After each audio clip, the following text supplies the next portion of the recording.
welcome back to another episode of the From the Farmyard podcast. Today we are going to be talking about Native American farming practices and things that they did. So let's get into that. The Native Americans practiced regenerative farming. They were some of the most successful farming practices that we know of, and a lot of them we still use today, which we will go into those things, and you will see just how much they impact how we farm today. These are just a few of the examples that I was able to find. There wasn't really a lot of information that I could find on them though, but they're really good.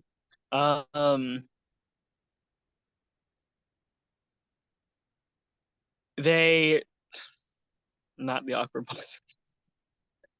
You're They good. You're taught good. the Native Americans taught these practices to the Pilgrims when they arrived and helped them to be able to survive the very different climates from Europe to the Americas. And yeah. And I will say this later on, I'm pretty sure, but some of the techniques that we use today aren't really practiced widespread. It's more like small farmers like Reagan and I, or people who are able to do it on small scale, like large scale fields of corn and things like that. They don't practice a lot of this stuff, unless it really is a necessity for the environment that they're working in. Right. Okay.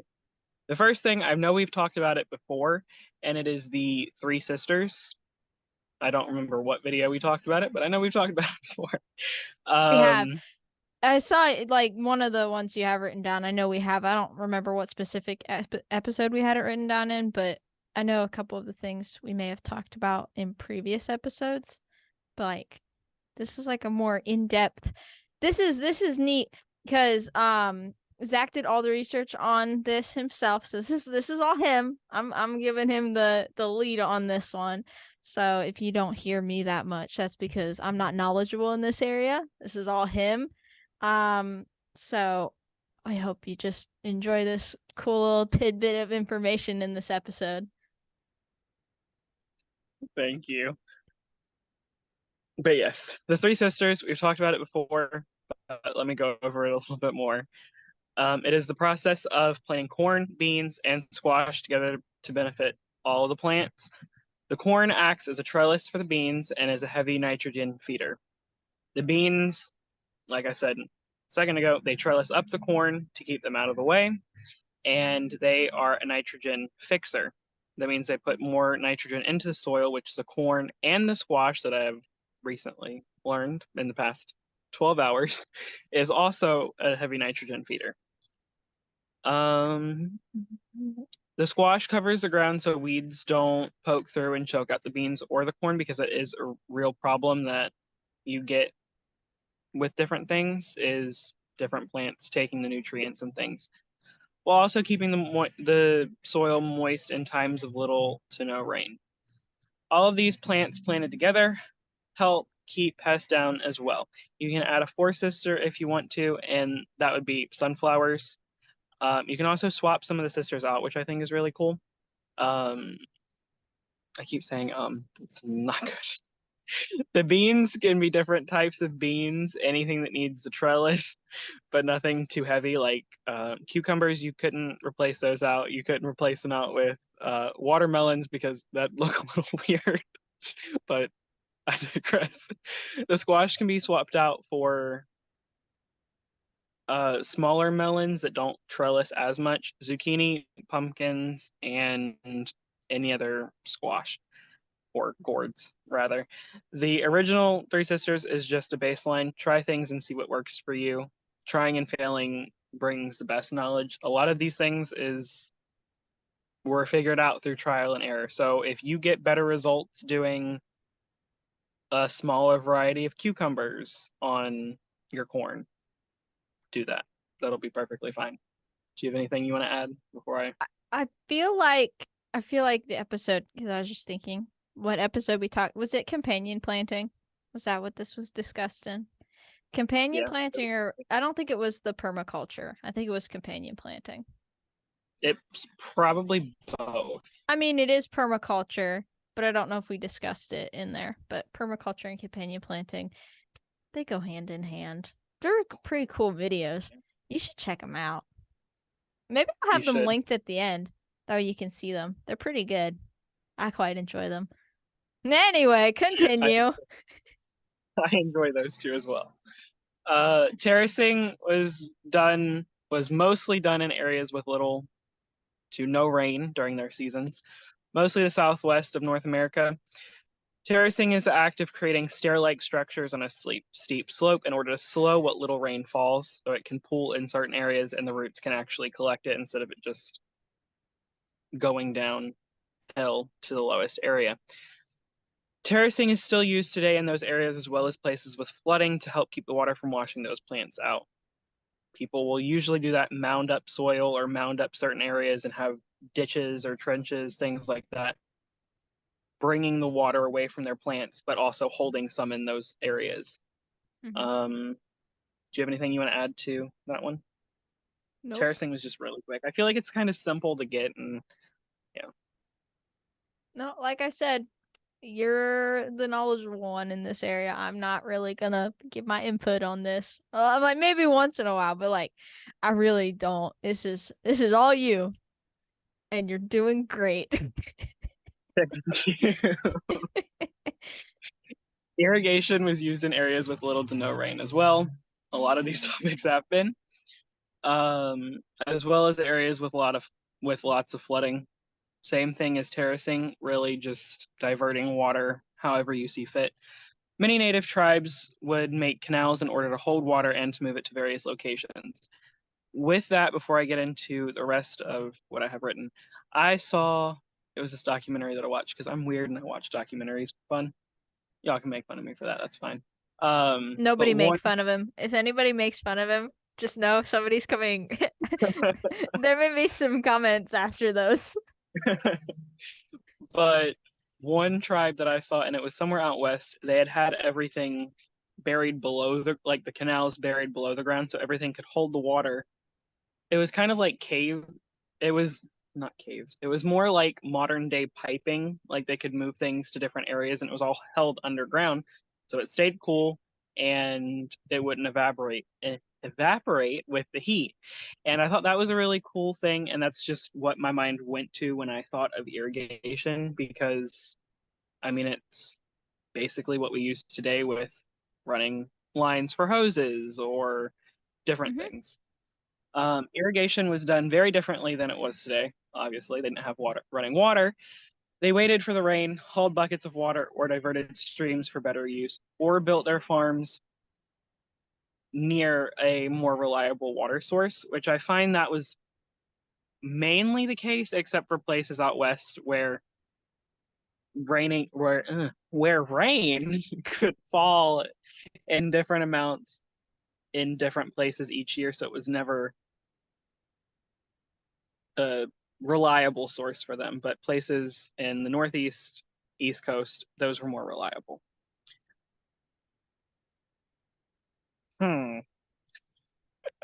Crop rotation is really simple. It's exactly what it sounds like. It's the act of rotating your crop so that pest pressure in the soil can't repeat, and also helps to rebuild the soil. As I was talking about with the three sisters, the corn is a heavy nitrogen feeder. Tomatoes are heavy nitrogen feeders. And so is squash. And beans actually help replace some of that nitrogen. And crop rotation, rotating your crops, rotating your crops helps that, because you're not just planting corn in the same area to where they can later have a nitrogen deficiency. You're letting it do its natural thing and replacing it with beans one year, or just moving things around. The native tribes, the Native Americans did this with moving corn, dried beans, and squash through different areas. The nomadic tribes practice this on a whole other degree, though. Nomadic, obviously, they moved around with the herds or wherever they saw fit, and they planted their fields in different areas almost every single season, never exhausting the area so much that it was destroyed or dependent upon certain things. And with becoming dependent on certain things, it's more where you pull so much nitrogen out of the ground, there's no more nitrogen there, to where you have to continually add things. That's how most gardening practices are now, is you have to continually add more soil until you build up a good base. And when you build up a good base, you won't have to really add anything over time, but they did it a lot better. Things were better then. I know too much on this topic. That's why we're letting you do this, because you're so smart. I dive into things way too much. Exactly. You're so knowledgeable in this area. It's neat. I think it's cool. And maybe somebody else here on YouTube will think it's cool.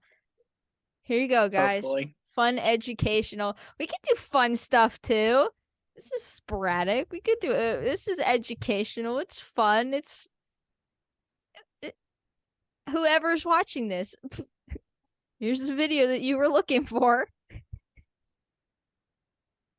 Exactly.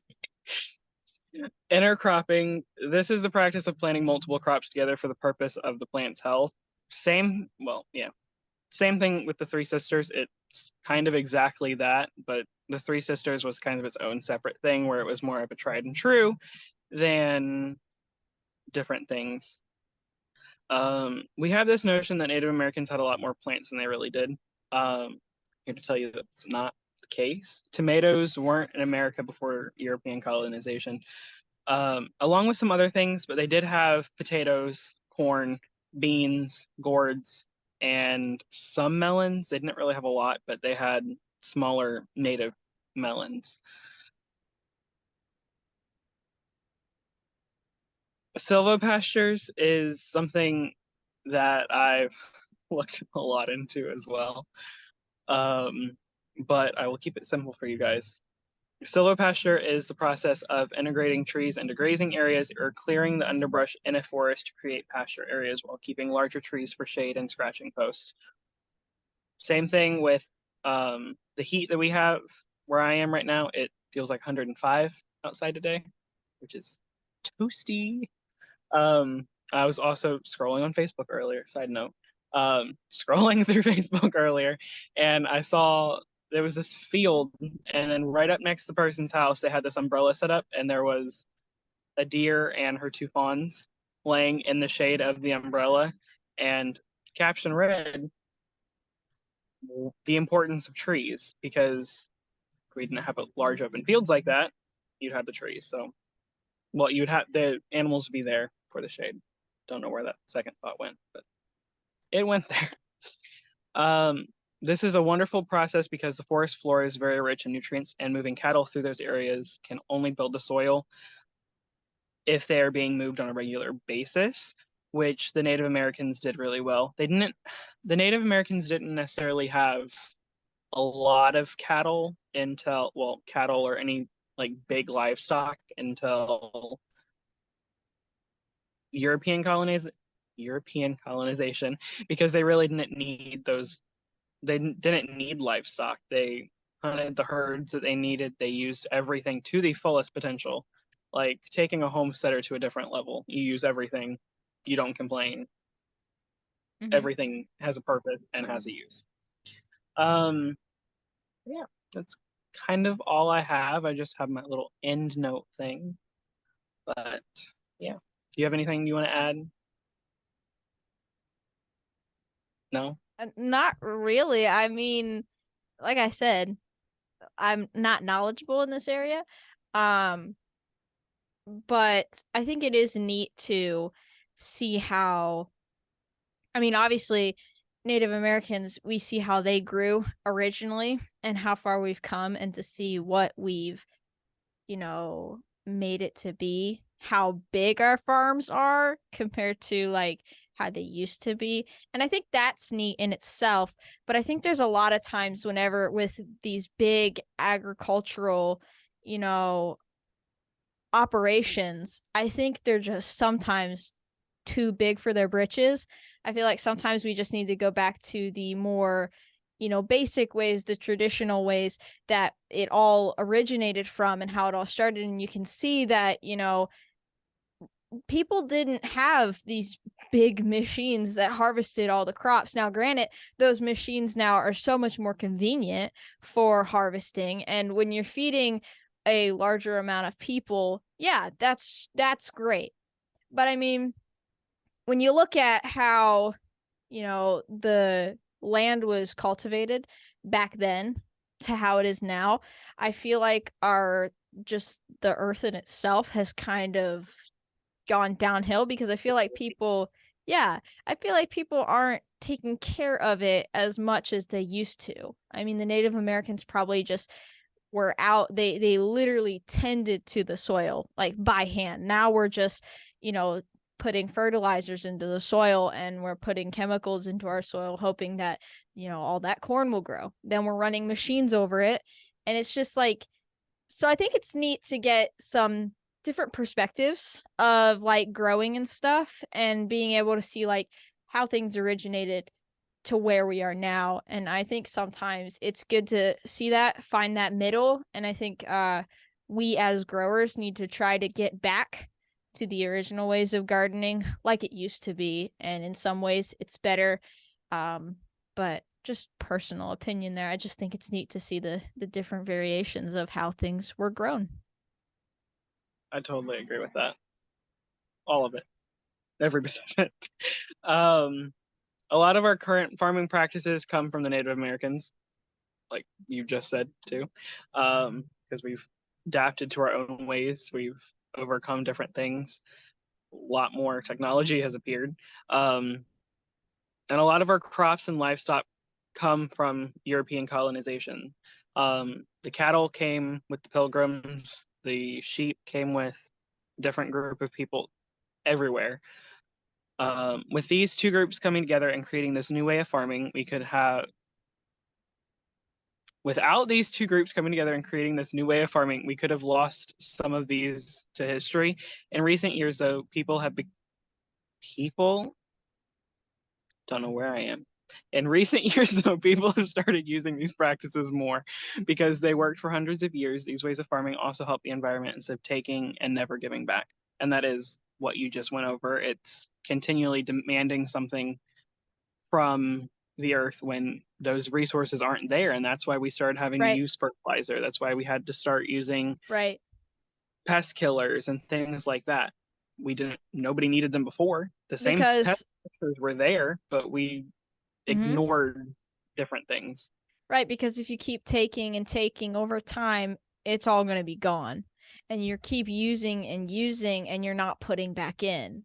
See, the Native Americans, like I said, they cultivated and they tended to. They cared about the earth, and they made sure to rotate their crops. That way, the nutrients wasn't getting sucked out, but they would plant 1 year corn in here, and then the next year beans. That way it would feed the nutrients back in where the corn had pulled it out.